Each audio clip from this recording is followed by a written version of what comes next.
In the two previous parts, we saw how to make LoPy communicate with the local server and how to connect the BME280 sensor.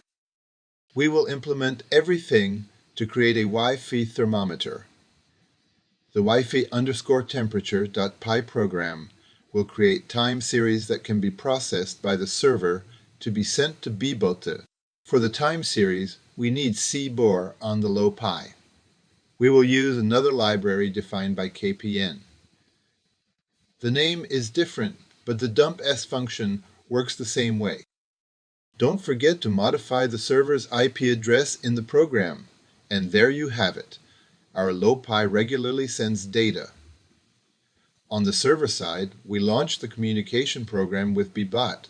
It doesn't require significant modifications. Just don't forget to change the sensor name from humidity to temperature and display a new widget on beebotte.